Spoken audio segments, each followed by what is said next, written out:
आगे ले जा है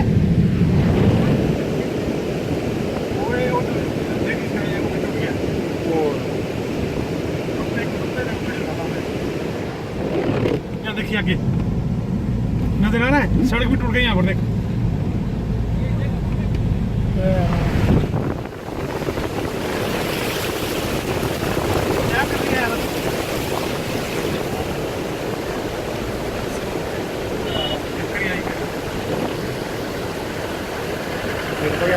आगे बढ़ो